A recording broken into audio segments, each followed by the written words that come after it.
കേരള രാജ്യാന്തര ചലച്ചിത്രമേളയ്ക്ക് ഇന്ന് തിരശ്ശീല വീഴും. വൈകിട്ട് 6-ന് തിരുവനന്തപുരം നിശാഗന്ധി ഓഡിറ്റോറിയത്തിൽ ഗവർണർ പി സദാശിവം വിജയികൾക്കുള്ള പുരസ്കാരങ്ങൾ സമ്മാനിക്കും. വിശദാംശങ്ങളുമായി ലക്ഷ്മി പത്മ ഒപ്പം ചേരുന്നു. ലക്ഷ്മി, ഇത്തവണ സംഘാടനത്തിലും ഒപ്പം സിനിമകളുടെ തെരഞ്ഞെടുപ്പിലും മികച്ചു നിന്ന ഒരു മേളയാണ് കടന്നുപോകുന്നത്. അതുകൊണ്ട് തന്നെ സിനിമയുടെ മത്സരത്തിലേക്കും സിനിമയുടെ പുരസ്കാരത്തിന്റെ മത്സരത്തിലേക്കും സംവിധായകന്റെ മത്സരത്തിലേക്കും വലിയ പ്രതീക്ഷയോടെയായിരിക്കും പ്രേക്ഷകർ ഉറ്റുനോക്കുക. എന്തൊക്കെയാണ് പ്രേക്ഷകരുടെ മനസ്സിലുള്ള ഒരു പട്ടിക?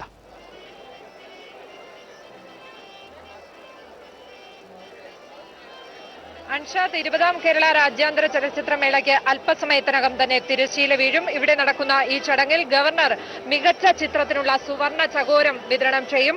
ഒപ്പം മികച്ച സംവിധായകൻ, നവാഗത സംവിധായകൻ, പ്രേക്ഷകർ തിരഞ്ഞെടുത്ത പുരസ്കാരം എന്നിവയാണ് അതിനുള്ള രജത ചകോരവും നൽകും.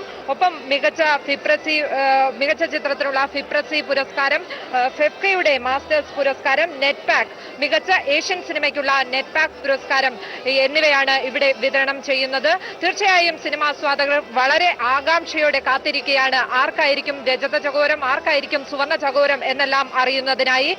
നിരവധി ചിത്രങ്ങൾ പ്രേക്ഷക പ്രീതിയിൽ മുന്നിലുണ്ട്. നമുക്ക് എടുത്തു പറയുകയാണെങ്കിൽ എൻറ്റാങ്കിൾമെന്റ്, ഒപ്പം ഇമ്മോർട്ടൽ തുടങ്ങി നിരവധി ചിത്രങ്ങൾ പ്രേക്ഷക പ്രീതിയിൽ മുന്നിൽ നിൽക്കുന്നുണ്ട്. ആർക്കാണ് പുരസ്കാരം എന്നുള്ള കാര്യം നമുക്ക് ഇപ്പോൾ ഒരു കാരണവശാലും പ്രെഡിക്റ്റ് ചെയ്യുവാൻ സാധ്യമല്ല, മുൻകൂട്ടി നിർണ്ണയിക്കുവാൻ സാധ്യമല്ല.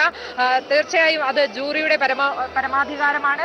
അത്തരത്തിൽ നമുക്ക് അല്പസമയം കൂടി കാത്തിരിക്കാം ആരായിരിക്കും സുവർണ ചകോരവുമായി കേരളത്തിൽ നിന്ന് പോവുക എന്നുള്ള കാര്യം. ഒരുപക്ഷെ എല്ലാവരും പ്രതീക്ഷയോടെ സിനിമാസ്വാദകരെല്ലാവരും തന്നെ ഈ നിശാഗന്ധിയിലെ താൽക്കാലിക തിയേറ്ററിൽ കാത്തിരിക്കുകയാണ്. അൻഷാദ്, 20ാമത് കേരള രാജ്യാന്തര ചലച്ചിത്രമേളയ്ക്ക് ഇന്ന് തിരശ്ശീല വീഴും. അല്പസമയത്തിനകം നിശാഗന്ധി ഓഡിറ്റോറിയത്തിൽ ഗവർണർ പി സദാശിവം വിജയികൾക്കുള്ള പുരസ്കാരങ്ങൾ സമ്മാനിക്കും. വിവരങ്ങളുമായി ഒപ്പം ചേർന്നത് ലക്ഷ്മി പത്മ.